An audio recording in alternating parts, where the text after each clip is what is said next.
खड़ा है तो उसकी स्मेल है, लेकिन क्या कर सकते हैं, कोई समस्या की बात नहीं है। अब हम बात करने वाले हैं पार्थाई या पहल के बारे में। आई होप कि आप लोगों ने इसका नाम पहली बार ही सुना होगा। तो अगर आपने पहली बार नाम सुना होगा तो ये और अच्छे से समझ आएगा। ऐसा एक मूवी में कहता है कि अगर आप उसके बारे में नहीं जानते तो और अच्छे से समझ सकते हैं। ठीक है, तो इसके बारे में समझने के लिए आई होप कि आप लोग रेडी होंगे। और सुदर्शन लेक किसके समय में बनी थी, पहली बार किसने उसको रिपेयर कराया था, और जो सुदर्शन लेक है वो कहाँ पर है, ये तीनों चीज़ आप मुझे कमेंट बॉक्स में बताएं। तो मैं चेक करना चाहूँगा कि आप लोगों ने कितना रिविजन किया, कितना पढ़ा और कितना आप लोगों को याद है। ये था एक आपके लिए ट्रिकी और भरा हुआ क्वेश्चन। ठीक है बच्चों, और अब एक काम करते हैं, बिना वक्त ज़ाहिर किए शुरू करते हैं। क्या पार्थाई या पहल। तो पश्चिमोत्तर भारत में शंकों के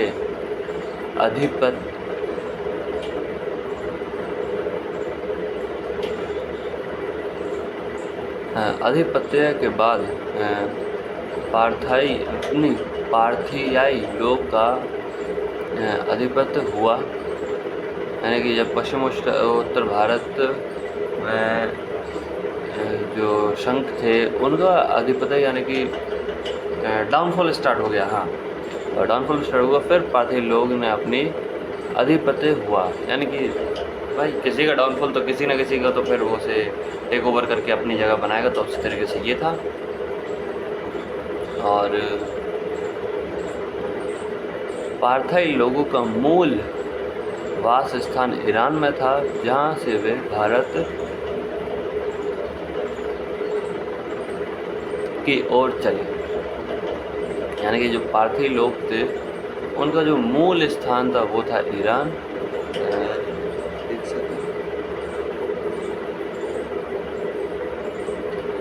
जहाँ से वे भारत की ओर चले। ठीक है, अब ईरान से हैं तो आप समझ सकते हैं रूट क्या रहा होगा। रूट में कुछ बताने वाली जानकारी है नहीं।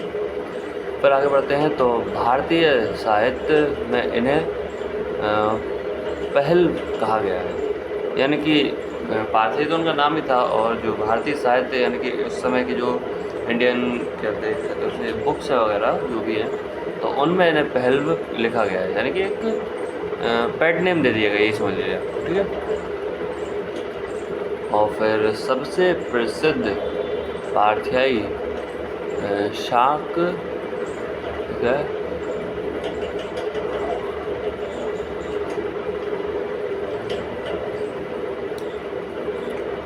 गोंड फर्नेस था और राजधानी तक्षशिला थी। यानी कि जो सबसे प्रसिद्ध शासक था वो था गोंडो फर्नेस, और जो उसकी राजधानी थी पार्थाई की वो थी बच्चों Takshashila. Wait for a minute, थोड़ा सा होंठ सूख रहे हैं तो होंठ के लिए मैं यूज़ करता हूँ ये। ऐसे समझ गए होंगे आप लोग।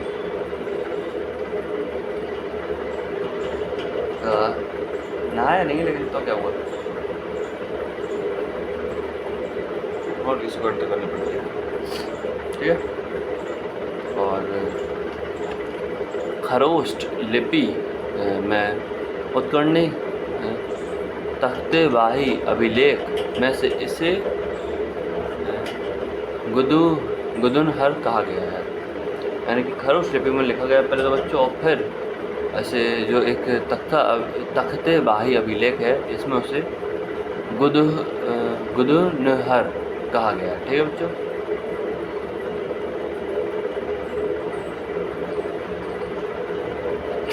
और फारसी गोंडो फर्नेस का नाम बिंद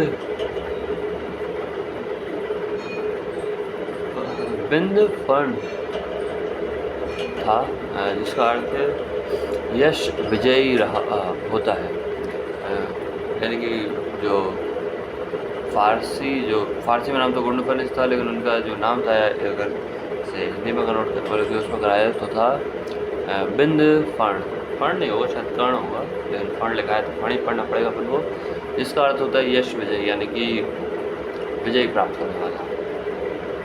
ठीक है, तो फिर और आगे बढ़ते हैं और आगे बात करते हैं। तो गुंडफर्निश ने के शासनकाल में सेंट टॉमस ईसा धर्म का प्रचार के लिए भारत आया था।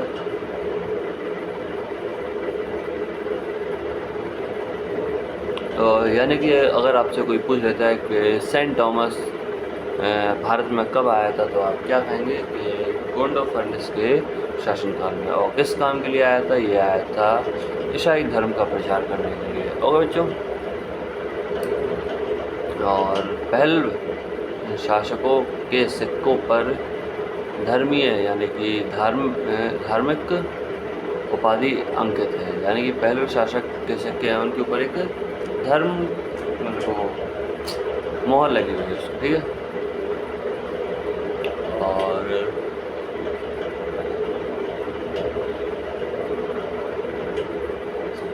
सॉरी जो नींद आना इज़ कंपलसरी, वो नहीं पता नहीं क्यों, सुबह हो चाहे दोपहर हो चाहे सो के आए हो, लेकिन नींद आना इज़ कंपलसरी। और पहल शक्ति का वास्तविक संस्थापक मिथ्रेडेटस प्रथम था, जबकि भारत का पहला पहल शासक माओ था। और तो वास्तविक शासक तो कौन था? मिथ्रेडेटस प्रथम, और जबकि जो पहला शासक था वो था माउस। ठीक है,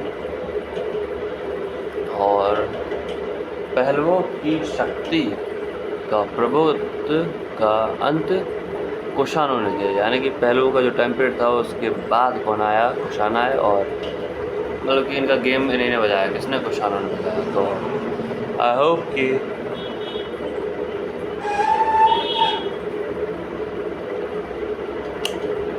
आप लोग समझ गए होंगे कि आप कौन आने वाले हैं, और जो उसने गेम बजा दिया उसको वही आएगा। तो कुषाण विल बी राइट।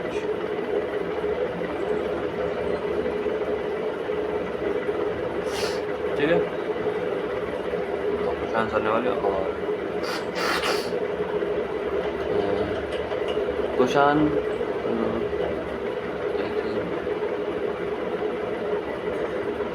पार्थेय के बाद कुषाण आए, पार्थेयों के बाद कुषाण आए। ठीक है, और जो यूची और तोखारी भी कहलाते हैं, कुषाण को यूची और तोखारी भी कहते हैं।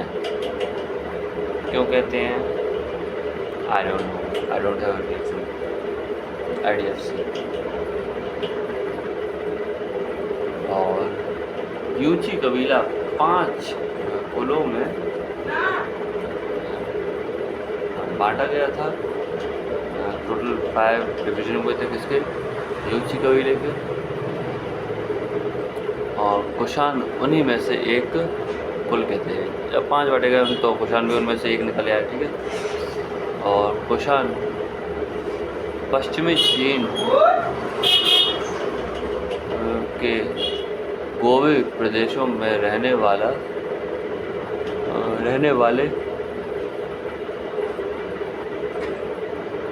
काफ़ी ज़्यादा रिसर्च कराए, लेकिन मैं कुछ कहता हूँ। यूची, ऊंची नहीं, यूची जाति से संबंधित है, यानी कुषाण जो चीन के जो गोवी प्रदेश है वहाँ रहते थे, वो यूची जाति से संबंधित थे, यानी कि उनसे जुड़े हुए थे। और हम कुषाणों को 2 राजवंश पाते हैं जो एक के बाद एक आए। पहले राजवंश की स्थापना ये क्या था?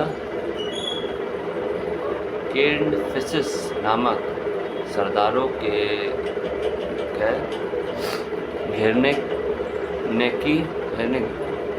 घराने ने की। सॉरी। तो हम कुषाण के 2 राजवंश पाते हैं जो एक के बाद एक आए। पहले आए राजवंश की स्थापना जो कि केंडफिस नामक सरदारों के घराने ने की, और फिर केंडफिस राजवंश के बाद कनिष्क राजवंश आया, यानी कि वो उसी के रिलेटेड है आया। और इस वंश के राजाओं ने ऊपरी भारत और निचली सिंधु घाटी में अपना प्रभुत्व फैलाया, यानी कि वहाँ पर अपना औरा जमाया रोला जमाया होती है ना। कहीं ये वाला एरिया तो नहीं रहता था, तो दे हैव डिसाइडेड टू, एक सेकंड खुजली बच रही है तो खुजली मचाना है, ठीक है। तो आप समझ गए होंगे कि क्या किया हमने।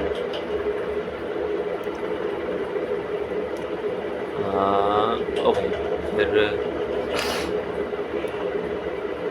आरंभिक कुशांस राजाओं ने बड़ी संख्या में स्वर्ण मुद्राएं जारी की, यानी कि जो स्टार्टिंग में कुशांस थे उन्होंने जो स्वर्ण मुद्राएं जल्दी जारी कर दी, कोई समस्या की बात नहीं है। और उनकी स्वर्ण मुद्राएं की धातु में गुप्त शासकों की स्वर्ण मुद्रा से उत्कृष्ट थी, यानी कि कुशानों ने कर तो दी, लेकिन जो गुप्त थे, कुशानों ने सबसे purest form of gold coins publish किए थे, मोनेटाइज कराए थे। और सबसे पहले की अगर बात की जाए तो वो है आपका गुप्त शासक, ठीक है बच्चों। तो गुप्त शासक और उनके कंपैरिजन में बल्कि उत्कृष्ट यानी कि उनसे अच्छी क्वालिटी के गोल्ड कॉइन्स लाए, ठीक है। और मथुरा भारत में कुशानों की द्वितीय राजधानी थी, यानी कि मथुरा कुशानों के समय में ये राजधानी कौन थी, उसकी कुशानों की राजधानी थी कौन सी, मथुरा। और पहली राजधानी आधुनिक पाकिस्तान में अवस्थित पुरुषपुर या पेशावर थी, यानी कि कुशानों के टाइम पे तो उन्होंने कर ली थी कौन सी, अपनी मथुरा। और उससे पहले जो राजधानी थी वो पाकिस्तान में थी, और कौन सी जगह थी वो थी या फिर पुरुषपुर या फिर पेशावर, ठीक है। फिर आगे बढ़ते हैं इसी बात को लेकर और आगे चर्चा करते हैं कि कनिष्क सर्वाधिक विख्यात कुषाण शासक था, यानी कि जो कनिष्क था वो कुषाण का ही एक शासक था। विख्यात यानी कि थोड़ा पॉपुलर।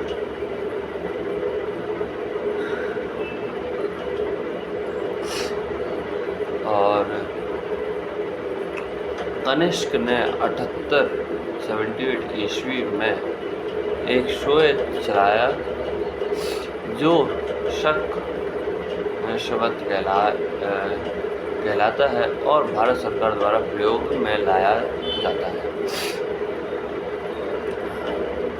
यानी कि कनिष्क ने 78 ईस्वी पूर्व में एक शब्द चलाया जो कि शंखशंत कहलाता है, और जो इंडियन गवर्नमेंट है वो इसे अपने इस्तेमाल में लेती है यूज।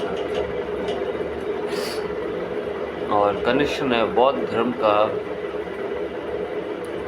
मुक्त हृदय से, ठीक है, संपोषण रक्षण किया, यानी कि कनिष्क ने बौद्ध धर्म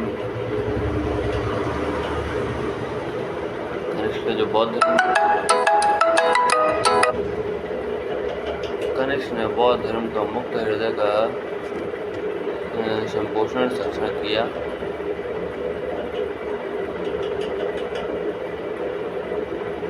और उसने कश्मीर में बौद्ध का सम्मेलन किया जिसमें बौद्ध धर्म के महायान संप्रदाय की अंतिम रूप में दिया गया, यानी कि जो कनिष्क है उसने बौद्ध धर्म से मुक्त कराया, बल्कि अपना जो हार्ट किंग कह सकते हैं वो कराया। और फिर उसने कश्मीर में बौद्ध का सम्मेलन किया, यानी कि जो बौद्ध की एक कह सकते हैं,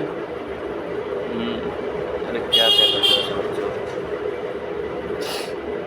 मतलब कि एक छोटा सा सम्मेलन कराया और जिसमें बौद्ध धर्म का महायान संप्रदाय को अंतिम रूप दिया गया, यानी कि महायान था जो संप्रदाय वो कम्युनिटी थी उसको एक अंतिम रूप दिया गया, ठीक है। कहाँ कराया, कश्मीर में, ठीक है। और कनिष्क के उत्तराधिकारी चुका है। हुइस्किश के समय में कुषाण सत्ता पर प्रमुख केंद्र पेशावर से हटाकर मथुरा पहुंच गया था और हुइस्किश के सिक्कों पर शिव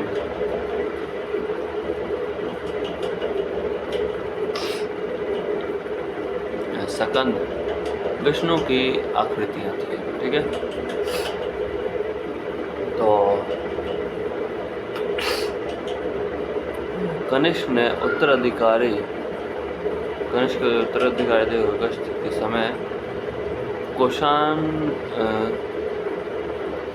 सत्ता का प्रमुख केंद्र पेशावर हटाया, मतलब कि जो पहले पेशावर था उसे हटाकर उन्होंने क्या किया, मथुरा पहुंच गए और फिर जो सिक्के जो हुइस्किश के सिक्के पर शिव छपे हुए शिव थे, स्कंद थे, विष्णु की आकृतियाँ बनी हुई थी उन सिक्के के ऊपर। ठीक है, और कनिष्क के कुल का अंतिम महान शासन क्या था, वासुदेव था। यानी कि कनिष्क का जो अंतिम शासन था वो कौन था, महादेव थे, सॉरी विष्णुदेव। ठीक है, और कुछ क्वेश्चंस कर लेते हैं इससे रिलेटेड। तो मैं एक काम करता हूँ, ये आपसे पूछ लेता हूँ, इसके बारे में आंसर नहीं बताता हूँ, लेकिन आप लोगों की ये वो बनती है, अरे आपकी जिम्मेदारी बनती है कि आप मुझे इसके सही आंसर। तो मौर्य के बाद दक्षिण भारत में सबसे प्रभावशाली राजा कौन था? ठीक है बच्चों, मैं फिर से रिपीट कर देता हूँ कि मौर्य के बाद जो दक्षिण भारत में सबसे प्रभावशाली राजा कौन था? ऑप्शन ध्यान से सुनिएगा। Option A Satavahana, option B Pallava, option C Chola या ऑप्शन डी चालुक्य। इसका आंसर आप लोग दे सकते हैं काफ़ी अच्छे से, लेकिन अब इतना टाइम वेस्ट नहीं करेंगे आपके लिए, क्योंकि अब हम बढ़ते हैं अपने अगले सवाल की ओर।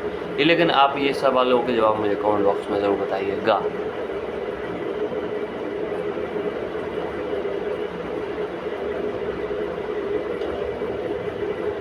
तो शिमुक निम्न वंशों में से किसका संस्थापक था?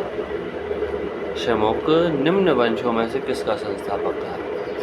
Option A Chera, option B Chola, option B C Pandya या ऑप्शन डी सातवाहन। ठीक है बच्चों, A Chera, B Chola, C Pandya और डी सातवाहन। अब बढ़ते हैं अपने अगले सवाल की ओर। पॉज करके आपको जवाब देने पड़ेंगे ना आंसर। ठीक है, अगर रिपीट करना तो कर सकते हैं इस क्वेश्चन। तो किस चीनी जनरल ने कनिष्क को हराया था? ए पांचाओ, ऑप्शन बी पान यांग, ऑप्शन सी शीवांग टी या ऑप्शन डी होटी। ठीक है बच्चों, अब मैं आंसर अगर बता दूंगा तो फिर आप इसी बार में नहीं ख़त्म कर देंगे, तो इसलिए मैं आपको आंसर नहीं बता रहा हूँ। ठीक है, और एक काम करते हैं, ये आखिरी सवाल आपसे कि कनिष्क के सारनाथ बौद्ध प्रतिमा अभिलेख की तिथि क्या है? 78 ईस्वी सन, 81 ईस्वी सन, 98 ईस्वी सन या फिर ऑप्शन डी 121 ईस्वी सन। राहुल,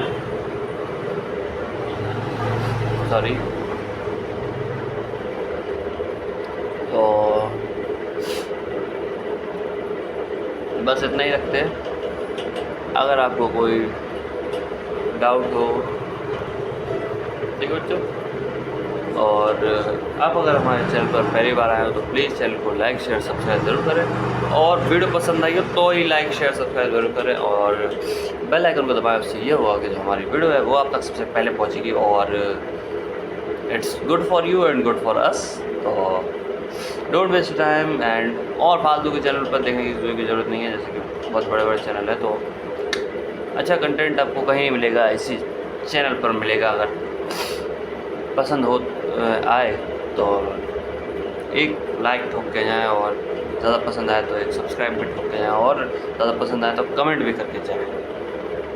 ये 3 काम मैं आपको सौंपता हूँ। 6 सवाल और 3 काम के साथ फिर मिलेंगे अगली वीडियो में। जब तक के लिए थैंक यू, शुक्रिया, धन्यवाद, जय हिंद।